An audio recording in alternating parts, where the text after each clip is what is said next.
شروع اللہ کے نام سے جو بڑا مہربان اور نہایت رحم کرنے والا ہے۔ بسم اللہ الرحمن الرحیم۔ آج 12 ربیع الاول کے دن یہ قرآنی صورت پڑھ لینا، 2 گھنٹے بعد معجزہ دیکھ لینا۔ ایک اللہ کا ولی اچانک آئے گا، 80 کروڑ دے کر چلا جائے گا، آزما لو۔ محترم ناظرین، آج کا وظیفہ آپ کی زندگی کی تمام مشکلات کو اور تمام پریشانیوں کو دور کر دے گا اور آپ کی ہر حاجت کو پورا کر دے گا۔ یہ وظیفہ رزق میں برکت کے لیے بہت ہی مجرب ہے، اور جس بھی مقصد کے لیے آپ اس وظیفے کو کریں گے اور ان کلمات کو پڑھیں گے، آپ کا مقصد اللہ کے فضل و کرم سے پورا ہو جائے گا۔ یہ کلمات کون سے ہیں اور ان کا وظیفہ کیسے کرنا ہے، تمام تر تفصیلات جاننے کے لیے آپ نے ویڈیو کو سکپ نہیں کرنا اور ویڈیو کو آخر تک ضرور دیکھنا ہے۔ ویڈیو میں آگے بڑھنے سے پہلے آپ سے گزارش ہے کہ ویڈیو کو لائک اور شیئر بھی ضرور کر دیجئے۔ دوستو، اللہ رب العزت کے حبیب صلی اللہ علیہ وآلہ وسلم نے امتیوں کے لیے کئی طرح سے رحمتوں اور وسعتوں کے دروازے کھولے ہیں۔ حدیث مبارکہ کا مطالعہ کرنے سے پتہ چلتا ہے کہ بظاہر چھوٹی چھوٹی نیکیوں پر بڑی بڑی بشارتیں ہیں۔ اسی طرح کئی ایسے اعمال بھی ارشاد فرمائے کہ جن کا ثواب تو ہے ہی، ساتھ میں رزق میں وسعت، برکت اور کشادگی بھی ملتی ہے۔ قرآن کریم رب تعالیٰ کی وہ آخری کتاب ہے جس کو اللہ تعالیٰ نے اپنے آخری نبی صلی اللہ علیہ وآلہ وسلم پر نازل فرمایا، اور سب سے بڑھ کر اس کی حفاظت کا ذمہ اپنے سر لے لیا، جیسا کہ رب تعالیٰ کا فرمان ہے۔ ترجمہ: ہم نے اس ذکر کو نازل کیا، ہم ہی اس کے محافظ ہیں۔ اس کی حفاظت پر دلیل یہ ہے کہ آج قرآن کریم لاکھوں کروڑوں حفاظ کے دلوں میں محفوظ ہے۔ جس طرح قرآن کریم پڑھنے، یاد کرنے کے بہت فضائل ہیں، اسی طرح اس کو پڑھانے کے بھی بے شمار فضائل ہیں، جن میں چند ایک آج ہم ذکر کریں گے۔ رب کے پیارے حبیب، حبیب لبیب حضرت محمد صلی اللہ علیہ وآلہ وسلم کا فرمان ہے: خیرکم من تعلم القرآن وعلمہ، تم میں سے بہتر وہ ہے جو قرآن سیکھے اور سکھائے۔ اس حدیث کے تحت حضرت علامہ ملا علی قاری رحمۃ اللہ علیہ فرماتے ہیں وہ مومنین میں سب سے فضیلت والا ہے۔ مزید آگے چل کر فرماتے ہیں، طیبی نے کہا، لوگوں میں سے تعلیم و تعلم کے اعتبار سے بہتر قرآن کی تعلیم دینا اور اس کو سیکھنا ہے۔ اسی حدیث کے تحت مفتی احمد یار خان نعیمی رحمۃ اللہ علیہ فرماتے ہیں، قرآن سیکھنے سکھانے میں بہت وسعت ہے۔ بچوں کو قرآن کے حجے روزانہ سکھانا، قاریوں کا تجوید سیکھنا سکھانا، علماء کا قرآنی احکام بذریعہ حدیث و فقہ سیکھنا سکھانا، صوفیاء کرام کا آسرا و رموز بسلسلہ طریقت سیکھنا سکھانا، سب قرآن ہی کی تعلیم ہے۔ صرف الفاظ قرآن کی تعلیم مراد نہیں۔ نبی پاک صلی اللہ علیہ وآلہ وسلم کا فرمان نصیحت بنیاد ہے۔ جس شخص نے قرآن مجید کی ایک آیت یاد کی، کوئی ایک سنت سکھائی، قیامت کے دن اللہ پاک اس کے لیے ایسا ثواب تیار فرمائے گا کہ اس سے بہتر ثواب کسی کے لیے بھی نہیں ہوگا۔ حضرت سیدنا یونس ابن سمعان رضی اللہ تعالیٰ عنہ سے روایت ہے، فرماتے ہیں کہ میں نے نبی کریم صلی اللہ علیہ وآلہ وسلم کو فرماتے سنا کہ قیامت کے دن قرآن اور قرآن والے جو اس پر عمل کرتے تھے یوں بلائے جائیں گے کہ سورت بقرہ و آل عمران آگے آگے ہوں گے، گویا سفید بادل یا کالے شامیانے جن کے درمیان کچھ فاصلہ ہوگا، گویا وہ صف بستہ پرندوں کی 2 ٹولیاں اپنے عاملوں کی طرف سے جھگڑتی ہوں گی۔ اس حدیث کے آخری حصے 2 ٹولیاں اپنے عاملوں کی طرف سے جھگڑتی ہوں گی کی وضاحت کرتے ہوئے مفتی احمد یار خان نعیمی رحمۃ اللہ علیہ فرماتے ہیں، یعنی اللہ سے جھگڑ کر اپنے قاری عاملین و عالمین کو بخشوائیں گے۔ حضرت عثمان بن عفان رضی اللہ تعالیٰ عنہ سے روایت ہے کہ حضور نبی اکرم صلی اللہ علیہ وآلہ وسلم نے فرمایا، تم میں سے بہتر وہ شخص ہے جو قرآن حکیم سیکھے اور سکھائے۔ اور ایک روایت میں انہی سے مروی ہے کہ حضور نبی اکرم صلی اللہ علیہ وآلہ وسلم نے فرمایا، بے شک تم میں سے افضل شخص وہ ہے جو قرآن سیکھے اور سکھائے۔ حضرت سعد بن ابی وقاص رضی اللہ تعالیٰ عنہ روایت کرتے ہیں کہ رسول اللہ صلی اللہ علیہ وآلہ وسلم نے فرمایا، تم میں سے بہترین لوگ وہ ہیں جو قرآن مجید سیکھیں اور سکھائیں۔ عاصم کہتے ہیں، مصعب نے میرا ہاتھ پکڑ کر مجھے اس اعلیٰ مقام پر بٹھایا کہ میں اسے قرآن پڑھاؤں۔ حضرت عائشہ صدیقہ رضی اللہ تعالی عنہا روایت فرماتی ہیں کہ حضور نبی اکرم صلی اللہ علیہ وآلہ وسلم نے فرمایا، قرآن مجید کا ماہر معزز و محترم فرشتوں اور معظم و مکرم انبیاء علیہم السلام کے ساتھ ہوگا، اور وہ شخص جو قرآن پڑھتا ہو لیکن اس میں اٹکتا ہو اور پڑھنا اس پر کند ذہن یا موٹی زبان کی وجہ سے مشکل ہو، اس کے لیے بھی 2 گنا اجر ہے۔ ایک دوسری روایت میں ہے کہ وہ شخص جو قرآن پڑھتا ہے حالانکہ یہ پڑھنا اس کے لیے سخت مشکل ہو، اس کے لیے 2 اجر ہیں۔ حضرت ابو موسیٰ اشعری رضی اللہ تعالی عنہ سے روایت ہے کہ حضور نبی اکرم صلی اللہ علیہ وآلہ وسلم نے فرمایا، جو بندہ مومن قرآن مجید پڑھتا رہتا ہے اس کی مثال مالٹا کی طرح عرب کے ایک لذیذ پھل کی سی ہے، جس کی خوشبو بھی اچھی اور مزہ بھی خوب اور پاکیزہ ہوتا ہے، اور وہ بندہ مومن جو قرآن نہیں پڑھتا اس کی مثال خشک کھجور کی سی ہے، جس میں خوشبو تو نہیں ہوتی البتہ ذائقہ شیریں ہوتا ہے، اور وہ منافق جو قرآن مجید پڑھتا ہے اس کی مثال ریحانہ گلاب کے پھول کی سی ہے کہ اس کی خوشبو اچھی اور ذائقہ کڑوا ہوتا ہے، اور اس منافق کی مثال جو قرآن پاک کی تلاوت نہیں کرتا حنظلہ تمہ کی سی ہے کہ اس میں خوشبو بالکل نہیں ہوتی اور ذائقہ بھی کڑوا ہوتا ہے۔ ایک اور روایت میں منافق کی بجائے فاجر یعنی بدکار کے الفاظ ہیں۔ حضرت ابو امامہ رضی اللہ تعالی عنہ روایت کرتے ہیں کہ میں نے حضور نبی اکرم صلی اللہ علیہ وآلہ وسلم کو فرماتے ہوئے سنا، قرآن مجید پڑھا کرو، یہ قیامت کے دن اپنے پڑھنے والوں کے لیے شفاعت کرنے والا بن کر آئے گا۔ حضرت ابو ہریرہ رضی اللہ تعالی عنہ سے روایت ہے کہ حضور نبی اکرم صلی اللہ علیہ وآلہ وسلم نے فرمایا، حسد رشک تو بس 2 آدمیوں سے ہی کرنا جائز ہے۔ پہلا وہ شخص جسے اللہ تعالیٰ نے قرآن پڑھنا و سمجھنا سکھایا تو وہ رات اور دن کے اوقات میں اس کی تلاوت کرتا ہے، اس کا پڑوسی اسے قرآن پڑھتے ہوئے سنتا ہے تو کہہ اٹھتا ہے کہ کاش مجھے بھی اس کی مثل قرآن عطا کیا جاتا تو میں بھی اس طرح عمل کرتا جس طرح یہ کرتا ہے۔ اور دوسرا وہ شخص جسے اللہ تعالیٰ نے مال بخشا اور وہ اسے اللہ تعالیٰ کی راہ میں صرف کرتا ہے، دوسرا شخص اسے دیکھ کر کہتا ہے کاش مجھے بھی اتنا مال ملتا جتنا اسے ملا ہے تو میں بھی اسی طرح عمل کرتا جس طرح یہ کرتا ہے۔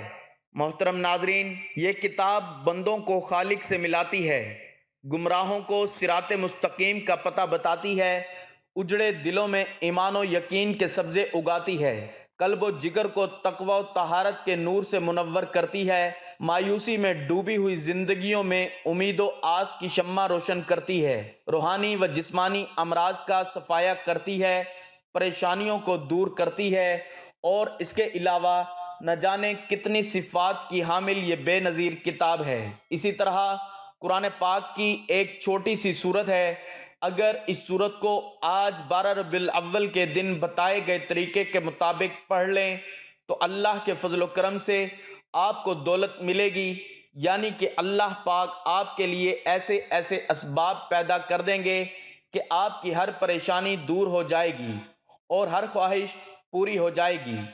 اس صورت کے کمالات دیکھ کر آپ لوگ خود حیران رہ جائیں گے، غیب سے دولت والے ہاتھ آپ کے پاس آ جائیں گے۔ محترم ناظرین، سب کام چھوڑ کر میرے بھائیوں اور میری بہنوں یہ وظیفہ پڑھ کر اپنے بٹوے پر، اپنی الماری پر، اپنی دکان کے غلے پر ایک مرتبہ پھونک مار دینا، ایک مرتبہ دم کر دینا۔ رزق کا اگر طوفان نہ کھڑا ہو جائے تو مجھے کمنٹس میں پھر مجھے کہنا کہ ہمیں رزق نہیں ملا، لیکن جس ترتیب سے میں یہ عمل بتاؤں گا، یہ جو وظیفہ آپ کو بتاؤں گا، کئی سالوں پرانی کتاب سے نکلا ہوا یہ نایاب وظیفہ ہے، یہ مجرب وظیفہ ہے۔ نسلوں کو اگر بٹھا کر کھلانا چاہتے ہو، اگر چاہتے ہو کہ کروڑوں روپے کی برسات ہو جائے، اتنی برکتیں نازل ہو جائیں گی گھر کے اندر، اتنی آپ کو دولت مل جائے گی، اتنی آپ لوگوں کو شہرت مل جائے گی، پیسہ ہی پیسہ ہو جائے گا آپ کے پاس، آپ گنتے گنتے تھک جاؤ گے، لیکن پیسہ ختم نہ ہوگا۔ بٹوے پر، الماری پر، دکان کے غلے پر پھونک مار دینا، کبھی خالی تو دور کی بات، رکھنے کی جگہ نہیں ہوگی، اتنی دولت آپ کے پاس آئے گی کہ آپ لوگ سمجھ نہیں پاؤ گے، سمجھ آپ کی ختم ہو جائے گی کہ یہ پیسہ کیسے آ گیا۔ پس اس وظیفے کو 12 ربیع الاول کے دن کم از کم دن میں 1 مرتبہ لازمی پڑھیں، کیونکہ جو اس سورت کی تلاوت کرتے ہیں اللہ اسے پسند کرتے ہیں اور اس کو ولی اللہ بنا دیتے ہیں۔ تو آپ بھی اس سورت سے دوستی کر لیں، اللہ کی رضا کے لیے 1 مرتبہ روزانہ پڑھیں۔ اللہ آپ سے اتنا خوش ہوں گے کہ آپ کی زندگی کی تمام پریشانیاں جو ہیں انشاءاللہ ختم ہو جائیں گی۔ جیسا چاہیں گے ویسا ہی ہوگا۔ قرآن مجید اللہ کا کلام اور رب کی آخری آسمانی کتاب ہے۔ پورا قرآن خیر و بھلائی اور رحمت و برکت اور شفا کا سرچشمہ ہے۔ اس پر ایمان لانا، تلاوت کرنا، آیات میں تدبر کرنا، عمل کرنا، شفا کے لیے قرآنی آیات پڑھ کر دم کرنا اور پوری زندگی اس کے مطابق گزارنا، یہ قرآن کا حق ہے۔ البتہ رسول اکرم صلی اللہ علیہ وآلہ وسلم نے کچھ صورتوں اور آیتوں کی خصوصی فضیلت بیان فرمائی ہے۔ یوں تو انسانوں کی رشد و ہدایت کے لیے متعدد صحیفے نازل کیے گئے، جن میں سے بیشتر حوادث کی نظر ہو گئے، اور کچھ باقی رہے تو گزرتے وقت کے ساتھ ان میں تحریف و ترمیم ہوتی رہی، حتیٰ کہ وہ اپنی اصلی شکل و صورت سے بالکل منحرف ہو گئے۔ لیکن یہ قرآن کریم کا امتیازی وصف ہے کہ اس کی حفاظت کی ذمہ داری خود اللہ تعالیٰ نے لے رکھی ہے، اور اس کی حفاظت کے لیے ایسا وسیع اور عالمگیر نظام قائم فرمایا ہے جس کے نتیجے میں اس کا حرف تو کیا ایک نقطہ بھی آلودہ تحریف نہ ہو سکا اور نہ ہو سکے گا۔ اللہ تعالیٰ نے لاکھوں کی تعداد میں حفاظ و قراء اور علماء و مفسرین پیدا کر دیے ہیں، جن کا شب و روز قرآن کے پڑھنے پڑھانے اور اس کو سمجھنے سمجھانے میں گزرتا ہے۔ وہ ہمتاً قرآن کریم سے وابستہ رہتے ہیں اور اس کے علوم و معارف سے فیض یاب ہوتے رہتے ہیں۔ یقیناً ان سے بڑا خوش نصیب اور کامیاب و کامران روئے زمین میں کوئی بھی نہیں ہے، اور ہو بھی کیسے سکتا ہے۔ بھلا ان افراد کے مقام و مرتبہ تک کس کی رسائی ہو سکتی ہے جو خدا کے اس نظام کا حصہ ہیں جو اس نے حفاظت قرآن کے لیے مقرر کیا ہوا ہے۔ محترم ناظرین کرام، آج کل پیسہ ہر انسان کی ضرورت ہے۔ پیسہ نہ ہو تو زندگی میں سکون نہیں ہوتا، بندہ ہر وقت پریشانیوں میں رہتا ہے کہ اخراجات کیسے اور کہاں سے پورا کرے۔ ناظرین، یہ وظیفہ 12 ربیع الاول کے دن آپ لوگ لازمی کیجئے گا۔ اپنی پریشانی کے دنوں میں اس وظیفے کو لازمی پڑھ لیجئے گا۔ یہ وظیفہ کرنے سے انسان کی بڑی سے بڑی پریشانی دور ہو جائے گی، بڑی سے بڑی آپ کی حاجت ہو، بڑی سے بڑی مرادیں ہوں، بیماریاں ہوں، تکلیف ہو، دکھ ہو، پریشانیاں ہوں، بے اولادی ہو، رزق بند ہو چکا ہو، کاروبار بالکل نہ ہو، تو یہ وظیفہ آپ لوگ 1 مرتبہ کر کے ضرور دیکھیے گا۔ ہر پریشانی سے آپ کو انشاءاللہ فوراً چھٹکارا مل جائے گا۔ اگر قرض دار پریشان کر رہے ہیں تو اس کے لیے بھی یہ وظیفہ آپ لوگ لازمی کر لیجئے گا۔ بے حد آسان سا وظیفہ ہے، بہت ہی آسان سا وظیفہ ہے۔ اپنی حاجتوں کو، اپنی پریشانیوں کو، جو آپ کے مسئلے ہیں ان کی نیت کیجئے گا۔ ناظرین کرام، اللہ پاک جب کرم کرتا ہے تو انسان کی عقل دنگ رہ جاتی ہے، اور معجزہ کرنے والی ذات صرف اللہ ہی کی ہے۔ بس ہمیں ہر نعمت پر شکر ادا کرنا چاہیے۔ یہ اللہ تعالیٰ کے بابرکت ناموں کا اور قرآن پاک کی چھوٹی چھوٹی صورتوں کے وظیفے ہوتے ہیں، جنہیں کرنے سے آپ کی ہر پریشانی حل ہو جاتی ہے۔ جب پریشانی ختم ہو جائے تو زندگی میں سکون بھی آ جاتا ہے۔ ایسے بھی دیکھا گیا ہے کہ یہ جو مجرب وظیفہ آپ کو بتانے لگا ہوں، جس کو یہ وظیفہ بتایا گیا تو فوری طور پر ان کی غیب سے مدد ہوئی۔ میرے دوستوں، میرے بزرگوں، میرے بھائیوں، یہ مجرب وظیفہ رزق اور دولت کے لیے جو آج آپ کو ویڈیو پر بتایا جائے گا، یقین کیجئے کہ اس وظیفے کو پڑھنے والا کبھی ایسا نہیں ہوا کہ اس کی زندگی میں فوری طور پر پیسہ نہ آیا ہو، فوری طور پر اس کو دولت، فوری طور پر اس کو رزق نہ ملا ہو۔ ناظرین، جو یہ وظیفہ پڑھے گا اور اللہ پاک کی ذات پر یقین کرتے ہوئے یہ وظیفہ پڑھے گا، انشاءاللہ اس کو مایوسی نہیں ہوگی، انشاءاللہ اس کی جیب خالی نہیں رہے گی، انشاءاللہ اس کے کاروبار میں برکتیں ختم نہیں ہوں گی۔ میرے بھائیوں اور میری بہنوں، آپ لوگ یہ وظیفہ 12 ربیع الاول کے دن لازمی پڑھ لینا۔ اس وظیفے کی، اس عمل کی اجازت ان لوگوں کو ہے جو ویڈیو کو مکمل دیکھیں گے۔ محترم ناظرین، میرے بھائیوں اور میری بہنوں، میرے بزرگوں، اب میں آپ لوگوں کو وظیفہ بتانے لگا ہوں، ایک جگہ سکون سے بیٹھ جائیں۔ ناظرین، یہ وظیفہ کس جگہ کرنا ہے اب یہ سمجھ لیں۔ میرے بھائیوں اور میری بہنوں، جگہ کی کوئی بھی پابندی نہیں ہے، جاب پر ہو، گھر میں ہو، بستر پر ہو، دسترخوان پر ہو، مسجد میں ہو یا مدرسے میں ہو، جہاں کہیں بھی موجود ہو، یہ وظیفہ پڑھ لو۔ آپ کو بالکل بھی کسی قسم کا کوئی بہانہ نہیں بنانا کہ میرے پاس وقت نہیں تھا، میں گھر میں نہیں تھا، ٹائم نہیں تھا۔ جہاں پر موجود ہو وہاں پڑھ لو۔ بس یہ وظیفہ پڑھنا ہے، آپ کو دولت کے برسنے کا انتظار کرنا ہے۔ اتنی دولت برسے گی کہ خود مجھے کمنٹس میں کہو گے کہ وہ آپ نے جو وظیفہ بتایا، ہم آپ کو مٹھائی دینا چاہتے ہیں کہ ہماری یہ فلاں جو حاجت تھی وہ پوری ہو گئی۔ اپنی اپنی حاجات کی نیت کر لیں، جو بھی آپ کی حاجت ہو، جو بھی آپ کی مراد ہو، اس کی نیت کر لیں۔ ذاتی مکان چاہیے تو یہ کہہ لیں کہ مجھے ذاتی گھر مل جائے، اس کے لیے میں یہ وظیفہ پڑھ رہا ہوں یا پڑھ رہی ہوں۔ مجھے رقم مل جائے، جو رقم چاہیے وہ مانگ لینا۔ جو مسئلہ ہو، جو بیماریاں ہوں تو یہ کہنا کہ میری بیماری ختم ہو جائے، میں اس کے لیے وظیفہ پڑھ رہا ہوں یا پڑھ رہی ہوں۔ تو ناظرین، سب سے پہلے آپ لوگ حاجت کی نیت کر کے درود پاک پڑھ لیجئے۔ کوئی سا بھی درود پاک جو آپ کو یاد ہو وہ آپ لوگ ایک مرتبہ پڑھ لیں۔ بہتر ہے درود ابراہیمی پڑھ لیں جو ہم نماز کے اندر پڑھتے ہیں۔ ثواب کے طور پر ایک بار میرے ساتھ بھی پڑھ لیں، کیونکہ ناظرین، درود پاک سے انسان کے گناہ معاف ہوتے ہیں، اللہ تعالیٰ اس کے درجات بلند کرتا ہے اور اس کی دعاؤں کو بھی قبول فرماتا ہے۔ تو اس لیے ایک بار میرے ساتھ بھی پڑھ لیں تاکہ ثواب ہو۔ اللہم صلی علی محمد وعلی آل محمد کما صلیت علی ابراہیم وعلی آل ابراہیم انک حمید مجید۔ اللہم بارک علی محمد وعلی آل محمد کما بارکت علی ابراہیم وعلی آل ابراہیم انک حمید مجید۔ ناظرین محترم، آپ لوگوں نے درود پاک پڑھنے کے بعد سب سے پہلے اپنے سیدھے ہاتھ کی انگلی پہ پڑھ لینا ہے، یا تسبیح کے دانوں پر پڑھ سکتے ہیں تو پڑھ لیں۔ بہت ہی آسان سا وظیفہ ہے۔ 3 مرتبہ سب سے پہلے پڑھنا ہے حسبنا اللہ ونعم الوکیل۔ جب 3 مرتبہ یہ آیت پڑھ لیں حسبنا اللہ ونعم الوکیل، تو اس کے بعد فوراً ہی 3 مرتبہ اللہ تعالیٰ کا صفاتی نام یا رزاقو پڑھ لیجئے گا۔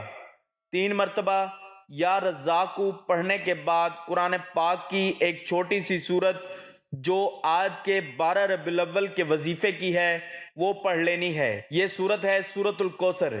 ایک بار میں پڑھ کر بھی سناتا ہوں، آپ نے اسی طرح سے پڑھنا ہے۔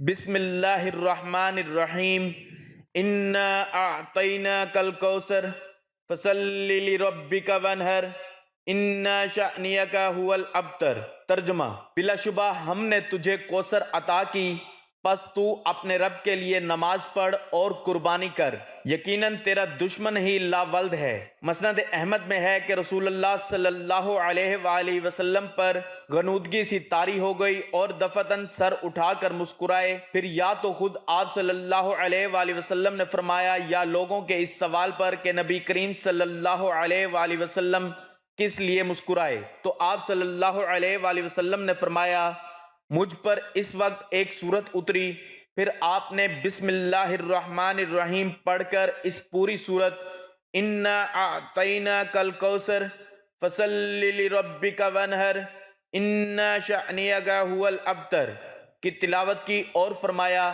جانتے ہو کہ کوثر کیا ہے؟ لوگوں نے کہا اللہ اور اس کا رسول ہی زیادہ جانتے ہیں۔